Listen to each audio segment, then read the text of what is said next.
कैसे हो आप लोग? उम्मीद करता हूँ आप लोग अच्छे होंगे और अपनों का भी ख़्याल रख रहे होंगे। फिर से आ गया हूँ आप लोगों के सामने story by Rahman YouTube channel पर एक कहानी सुनाने के लिए। आज जिस कहानी को सुनाने जा रहा हूँ, उस कहानी में आगे बढ़ने से पहले आप लोगों से बस वही रिक्वेस्ट करूँगा, अगर आप पहली बार इस चैनल पर यानी स्टोरी बाय रहमान पर जुड़ रहे तो चैनल को सब्सक्राइब ज़रूर कीजिएगा। या फिर आप पहले से ही इस चैनल को सब्सक्राइब करके रखे हो और आप मेरा वीडियो भी देखते हो, कमेंट भी करते हो, लाइक भी करते हो, तो आप लोगों का बहुत-बहुत धन्यवाद करता हूँ। तो आज की कहानी में एक लड़की है, लड़की की मौत हो जाती है और उसका मर्डर होती है और साथ में उसके साथ उस लड़की के कमरे में उसके एक 12 साल का भाई भी रहता है, उसका भी मर्डर हो चुका था। यानी एक ही घर में 2-2 मर्डर हो जाता है, जो उस घर में रेंट पर वो दोनों भाई-बहन साथ में रहा करते थे। अब जैसे कि रोज़ माँ से बातचीत होती थी, रेगुलर माँ से बातचीत होती थी उस लड़की का, लेकिन जब 1 दिन गया, 2 दिन गया, 3 दिन हो गया, जब माँ लड़की से बात नहीं हो पा रही थी, तब माँ परेशान होकर तो माँ थी, जब लड़की से बात नहीं हो पा रही, फ़ोन भी नहीं उठा रहा। पहले तो लड़की को कई मर्तबा फ़ोन किया, फ़ोन उसका स्विच ऑफ बता रहा था। फिर बाद में अपने बेटे को फ़ोन लगाने लगी, तो बेटे का रिंग तो जा रहा था, लेकिन कोई रिस्पॉन्स नहीं आ रहा था। तब माँ परेशान होकर, माँ दूसरे शहर में रहती थी और माँ उस शहर से सीधा अपने बेटी का शहर में पहुँचती है और लड़की जिस कमरे में रहा करती थी, अपने दोनों भाई-बहन जहाँ जिस कमरे में रहा करती थी, उस कमरे तक पहुँचती है, तो देखती है कि कमरे में ताला बंद है, यानी बाहर से ताला बंद है। तो माँ परेशान हो गई, जो 3 दिन से नहीं है, वो कह के तो ऐसे जाती है, कहीं भी जाती है तो कहती है, जो मैं इस जगह पे जा रही हूँ आज। लेकिन जब बेटे को फ़ोन लगाया तो उस महिला को लगा घर के अंदर रिंग हो रहा था, यानी कमरे के अंदर रिंग हो रहा है, जिस कमरे में ताला लगा हुआ है। माँ और ज़्यादा परेशान, आस-पास वाले से पूछा, जो आप लोगों ने देखा क्या? इस कमरे में जो भाई-बहन रहते थे? सारे लोगों ने कहा, हाँ, 3-4 दिन पहले हम लोगों ने एक बार देखा था उन लोगों को, लेकिन उसके बाद हम लोगों ने नहीं देखा। तो माँ परेशान होकर उस कमरे को दिलाने वाला जो ब्रोकर था, उसे फ़ोन करता है। पड़ोसी से नंबर लेता है, क्योंकि पड़ोसी को पता था कौन इस कमरे को दिलाया था। उसको फ़ोन करता है, वो भी आते हैं। आने के बाद वो भी ट्राई करता है, जो वाक़ई कमरे के अंदर रिंग हो रहे। अब जिनका रूम था, यानी जो उस रूम का ओनर था, उनको बुलाते हैं। ब्रोकर जो है उनको फ़ोन करता है, वो एक रिटायर्ड फ़ौजी होता है और उनको बुलाया जाता है। उनके पास एक डुप्लीकेट चाबी थी उस कमरे का। तो उस चाबी से दरवाज़ा खोला जाता है। जैसे ही दरवाज़ा खोला जाता है, क्योंकि इतने में बहुत सारे लोग जमा हो चुके थे, क्योंकि माँ तो रोई जा रही थी। सारे लोगों को लगा, जब अंदर घंटी बज रहा है तो कुछ ना कुछ हुआ है। कौन ऐसा हो सकता है जो बाहर से ताला मार के चला गया और अंदर फ़ोन बज रहा है, इन दोनों का कोई पता नहीं। लेकिन जैसे ही दरवाज़ा खोलता है, हर किसी का होश उड़ जाता है। दरवाज़ा खुलने पर ही जो है सारे लोग वहाँ से भाग जाते हैं, क्योंकि उस दरवाजे से इतना ज़्यादा बदबू, सड़ा हुआ बदबू आ रहे थे। सारे लोगों को यही लग गया था, जो इन दोनों में से किसी का मर्डर हो गया, किसी का मौत हो गया और सड़ गल चुके हैं, या फिर दोनों ही मौत हो चुका है। फ़ौरन जो है पुलिस को बुला लिया जाता है। पुलिस भी आती है। आने के बाद जैसा होता है, जो सबको लगा वही हुआ था। उस कमरे में एक नहीं, 2-2 सड़े गले लाश मिलती है। एक तो उस लड़की का भी थी और दूसरा उस लड़की का भाई का, यानी 12 साल का भाई का भी था। फ़ौरन वहाँ पे सनसनी फैल जाती है। कई सारे टीमें आते हैं, फॉरेंसिक टीम आते हैं, डॉग स्क्वाड आते हैं, क्राइम टीम आते हैं, बड़े-बड़े आला अधिकारी आते हैं, क्योंकि डबल मर्डर से पूरा एकदम दहल चुके थे। तो उसके बाद उस बॉडी को ले जाया जाता है, पोस्टमार्टम के लिए भेज दिया जाता है और यहाँ पर उस महिला से पूछताछ करती है और उसके बाद जो सच्चाई सामने आता है, क्योंकि उस महिला ने 3-3 लोगों का नाम बताते, जो मेरी बेटी और मेरे बेटे को मारने वाला वो तीनों का हाथ हो सकता है। जब उन तीनों के बारे में पुलिस पता किया तो पता चला तीनों जो है फरार है। तो पुलिस को लगा, हाँ, इन तीनों का ही काम है, इसीलिए वो तीनों जो है घर छोड़कर फरार है। तो आज मैं इसी कहानी को, इसी डिटेल को सुनाने वाला हूँ, विस्तार से सुनाने वाला हूँ। कहानी कब का है, कहाँ का है, वो पूरा डिटेल आपको इसी वीडियो में पता चलेगा। तो आज का कहानी है कानपुर से आया हुआ। कानपुर में एक लड़की, नाम है काजल। काजल रहा करती थी अपने 12 साल का भाई, जिसका नाम होता है देव। दोनों भाई-बहन जो है उस कमरे में रहा करते थे, एक कमरा रेंट पर लेकर। लेकिन मूल तौर पे जो है ये लोग मैनपुरी का रहने वाला होता है। अब मैनपुरी में उसका पूरा परिवार है, माँ है, पिता जो है इस काजल के जो पिता है, वो मुंबई में रहकर काम करता है। लेकिन माँ से जो है काजल का हर रोज़ बातें होती थी। अगर रोज नहीं भी होता तो एक दिन छोड़कर माँ से बातें ज़रूर होती थी। अब काजल घर छोड़कर अपने भाई के साथ कानपुर में क्यों रहते थे? इसके पीछे भी एक लंबी कहानी है। दरअसल काजल जब मैनपुरी में पैदा हुई, वो एक लड़का था। यानी काजल मैं नाम बता रहा हूँ, वो एक लड़का था। घर में जब लड़का पैदा हुआ तो परिवार में सब लोग खुश, लेकिन जब धीरे-धीरे उस टाइम उसका नाम था आकाश, काजल का। जब आकाश धीरे-धीरे बड़ा होने लगा, तो उसकी जो हरकतें हैं लड़कियों जैसा होने लगा। यानी उसके शरीर का जो अलामतें हैं, जो उसकी बनावट है, वो धीरे-धीरे वो लड़कियों के जैसा हरकत करने लगी। तो परिवार वाले परेशान हुआ। आखिरकार उस बच्चे को लेकर, यानी उस टाइम तक तो आकाश ही था, आकाश को लेकर डॉक्टर के पास जाता है। आस-पास वाले सलाह देता है, "जी तुम्हारा लड़का ऐसा कैसा करता है, लड़की के जैसा कपड़ा पहनते, लड़कियों के जैसे चलते हैं, बोल-चाल, हाथ हिलाना सब लड़कियों के जैसा करता है।" तो आस-पास वाले का ताना सुनकर माँ परेशान होकर, परिवार वाले परेशान होकर आकाश को लेकर डॉक्टर के पास जाता है, डॉक्टर चेक करता है। डॉक्टर चेक करने के बाद उसका प्राइवेट पार्ट से ही पता चल गया था, जो ये आकाश जो है, दरअसल लड़का नहीं है, ये एक किन्नर है। बस परिवार के लिए तो इससे बड़ी मतलब दुःख की खबर और नहीं थी। एक परिवार में एक किन्नर पैदा हुआ था। अब माँ-बाप तो चाहते थे जो वो उसी घर में रहे, लेकिन पड़ोसी और रिश्तेदार, समाज ऐसे लोगों को अपने साथ नहीं रखना चाहते। आखिरकार जब सारे लोगों का ताना सुनने को मिला, माँ अपने दिल पर पत्थर रख के जो है उस आकाश को ले जाकर एक किन्नर समाज का गुरु को सौंप देते हैं आकाश को। अब किन्नर लोग जो है उस आकाश को पाकर बहुत खुश होता है। आकाश को जो है मैनपुरी से कानपुर में लेकर गया था और एक किन्नर समाज के गुरु को सौंप दिया था। अब किन्नर समाज के लोग जो है उस आकाश को पालने पोसने बड़ा करने में उन लोग का हाथ रहता है, और उन लोग नाम भी बदल चुके थे। आकाश से सीधा काजल नाम रख दिया था। और काजल जो है अब उसके शरीर के अंदर कोई भी लड़का जैसा अलामतें नहीं थे। वो सारे हरकतें जो है, सारे जो कुछ भी है वो बनावट है, वो धीरे धीरे लड़कियों के जैसा होने लगा। वो डांस शुरू से ही करती थी, डांस करने लगी। और किन लोगों का काम है, रोजी रोटी के लिए, पेट पालने के लिए तो कुछ ना कुछ करना ही पड़ेगा। तो किन्नर लोग जो है अलग अलग जगहों में, अलग अलग पार्टी में जाता है, और डांस प्रोग्राम में जाते हैं, और शादी समारोह में जाते हैं, डांस वगैरह करते हैं, और उसी से उनका रोजी रोटी चलते रहता है। तो आकाश यानी कि काजल भी अब वही सब करने लगे। देखते ही देखते काजल जो है 25 साल की हो चुकी थी। इसी बीच ना जाने काजल का कितना दोस्त बना, कितना दुश्मन बना। काजल अलग अलग शहरों में जाया करती थी। पिछले हफ्ते सोमवार को उसे दिल्ली में जाना था, और इस बात को वो अपने माँ से कही थी, जो मैनपुरी में माँ का नाम होता है गुड्डी देवी। गुड्डी देवी से हर 2 दिन में काजल या एक दिन छोड़कर उसे बात ज़रूर होती थी काजल का। अब काजल के जो है, काजल के साथ एक भाई भी रहता था जिसका नाम होता है देव, जिसका भी मौत हो गया, इस मर्डर हुआ। देव जो है उसका सगा भाई नहीं होता। अब आपको लग रहा होगा जो लड़की तो चलो किन्नर है कि उसके साथ ठीक है, किन्नर समझ में रहते हैं, लेकिन लड़का क्यों? क्योंकि देव उसका कज़न ब्रदर होता है, उसका मामा का लड़का होता है। अब देव का कोई देखभाल करने वाला नहीं था, गरीब परिवार का लड़का था, इसीलिए जो काजल उसकी बड़ी बहन दीदी उसे अपने पास बुला लेते हैं और अपने साथ ही रखता है। उसको पढ़ा रहा था, लिखा रहा था, जो कुछ भी खर्चा देव का होता है वो काजल ही करती थी, और देव भी उस दीदी के साथ रहते थे।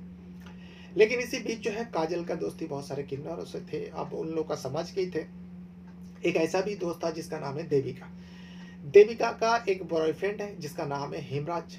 लेकिन हेमराज जो है, जब हेमराज शादीशुदा होता है व्यक्ति, और हेमराज देविका का आशिक होता है। देविका के साथ उसका कुछ अनबन हो गया, और जब देविका उसका प्रेमिका थी, तो काजल उसका दोस्त था। जैसे ही देविका से थोड़ा बहुत अनबन हुआ, तो हेमराज जो है काजल के करीब आने लगे और आने की कोशिश करते। देविका से हेमराज का इसलिए उसके साथ रिश्ता टूटा था क्योंकि हेमराज शादीशुदा था, और हेमराज के बीवी को जब पता चला जो हेमराज एक किन्नर के चक्कर में है, और उसकी बीवी देविका से मिलती है, और मिलने के बाद देविका को उल्टा सीधा कहती है, और उसके बाद ही देविका बहुत गुस्से में हेमराज से ब्रेकअप कर लिए थे। अब देविका के साथ हेमराज का कोई रिश्ता नहीं था, लेकिन हेमराज जो है देविका को छोड़ने के बाद वो काजल के करीब आने की कोशिश करते हैं। लेकिन काजल का ऑलरेडी दो प्रेमी था उस टाइम। एक तो आलोक उर्फ गुल्लू नाम होता है, गोलू। आलोक से भी काजल का रिश्ता था, लेकिन वो रिश्ता जो है कुछ ही दिनों पहले शुरू हुआ, लेकिन उससे भी पहले आकाश नाम का एक लड़का है, आकाश से उसका पुराना दोस्ती थी।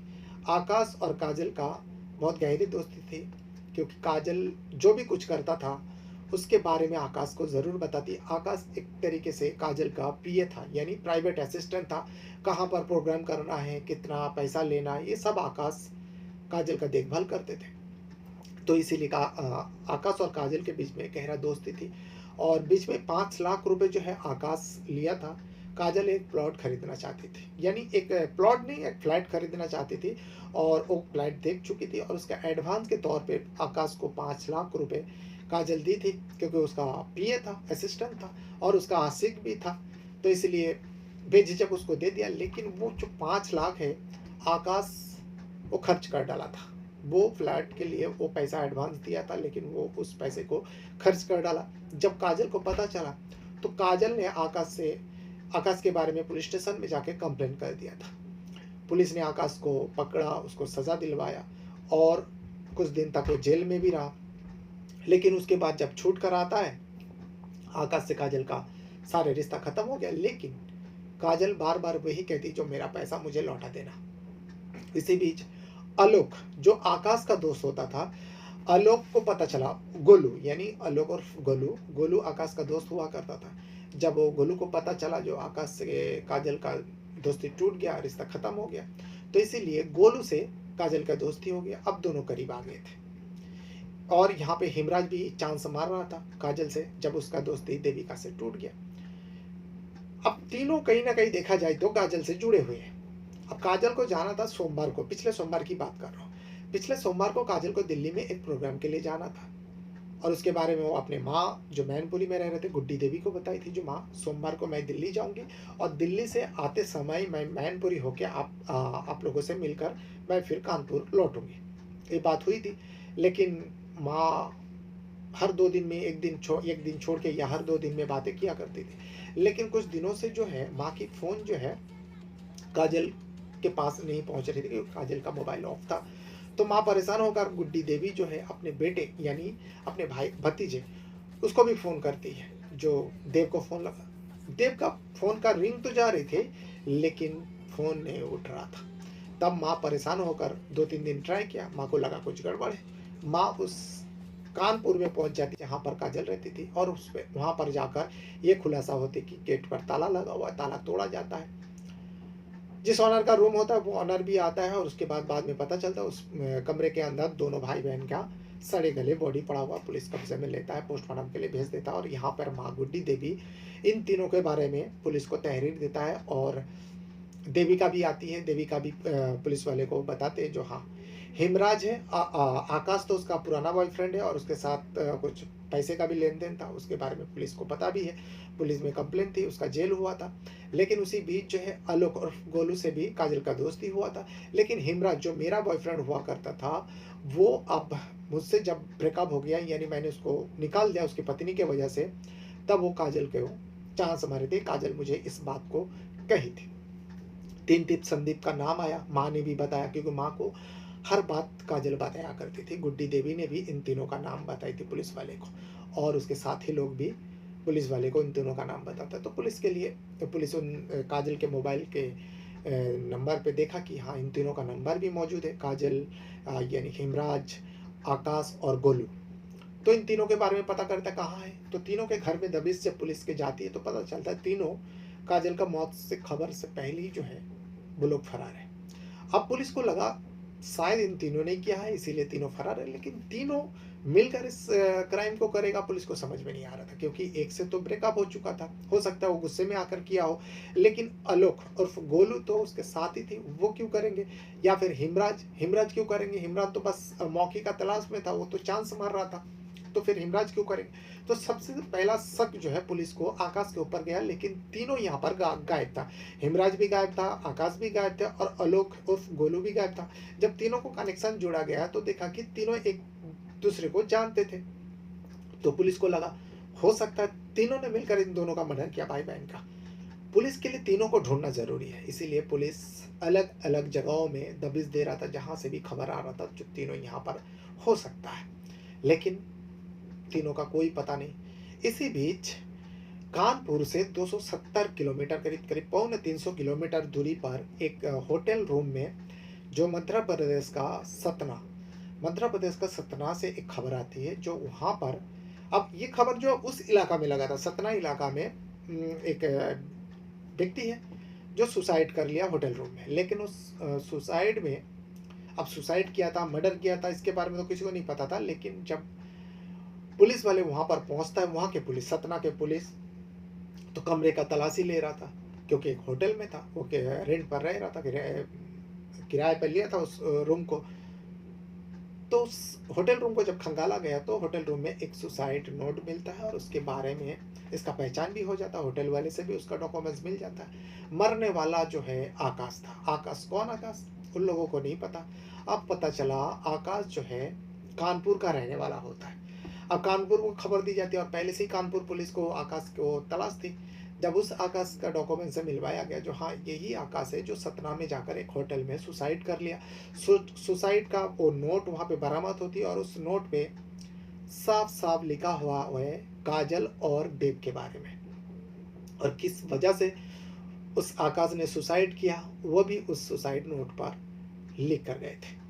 अब उस आकाश के बॉडी को जो है कानपुर के हवाले कर देते, और यहाँ पर आकाश का भी बॉडी पोस्टमार्टम के लिए चले जाते। लेकिन यहाँ पे सुसाइड नोट पे जो लिखा था वो पढ़कर इस केस का पूरा सच्चाई सामने आ जाता है। लेकिन फिर एक सवाल और रह जाता है, जो हिमराज और आलोक उर्फ गुल्लू, ये दोनों क्यों छुप गए? आकर आकाश ने इन दोनों भाई बहन को मारा, काजल और देव को, तो फिर इन दोनों को छुपने का मतलब क्या है? इन दोनों क्यों पुलिस से भाग रहे हैं? अब वो दोनों जब पकड़ा जाएगा तब पता चलेगा। बस फिलहाल आकाश का जो सुसाइड नोट पे लिखा हुआ था वो मैं आप लोगों को बताऊंगा। आकाश ने जब उस होटल में, सतना के होटल में सुसाइड किया था, वो सुसाइड वहां पर करना नहीं चाहता था। वो सतना में छुपा हुआ था, जब काजल को और देव को मारने के बाद, सुसाइड के मुताबिक, नोट के मुताबिक वो सतना में छुपा हुआ था। वहां से वो कहीं और जाना चाहता था, लेकिन ट्रेन में इतनी गर्दी है कि वो जा नहीं पाता, और उसी होटल में आकर वो रुक जाता है, और उसी होटल के कमरे के अंदर वो सुसाइड कर लेता है। और करने से पहले वो नोट लिख दिए, क्योंकि वो फंदे पे लटक गया था। उस नोट पे लिखा हुआ है, जो मैं कानपुर से आया हूँ, मेरा नाम आकाश है, और मैं वहाँ पर कानपुर में 2 लोगों को मार कर आया हूँ, यानी उन लोगों का जान ले लिया हूँ। एक का नाम है काजल, जो एक किन्नर है, 25 साल उम्र है, और उसी का एक भाई है जो मामा का लड़का है, नाम है देव, जो 12 साल का होता है। दोनों भाई बहन उस कानपुर में एक किराए पर मकान पर रहता है। मैं उन दोनों को मर्डर कर चुका हूँ। अब मैं छुपता फिर रहा हूँ, लेकिन मैं मजबूर था इन दोनों को मर्डर करने में। ये पूरा पूरा सुसाइड नोट पर लिखा हुआ था, क्योंकि वो दोनों जो है, खास करके काजल, काजल जो है मुझे ब्लैकमेलिंग कर रहा था, और ब्लैकमेलिंग में ये बार बार मुझे ये बता रहा था, जो देखो मेरा पैसा मुझे लौटा दो। 5 लाख रुपए उसने मुझे दिया था एक जगह खरीदने के लिए, एक फ्लैट खरीदने के लिए। लेकिन उस 5 लाख को मैं खर्च कर डालता हूँ, और उसके बारे में उसको जब पता चलता है, वो मुझे पुलिस में हवाले कर दिया था, पुलिस ने मुझे जेल भेजा था। जब जेल से मैं छूट कर बाहर आता हूँ, काजल तो मुझे भाव नहीं देती है, लेकिन काजल मुझे बार बार फ़ोन करती और कहती है कि देखो तुम मुझे मेरा पैसा लौटा दो। और ये भी लिखा हुआ था उस सुसाइड नोट पे, काजल मुझे बार बार प्रेशर कर रहे थे, जब तक तुम पैसा नहीं लौटा पाओगे तब तक मेरे साथ संबंध बनाया करो।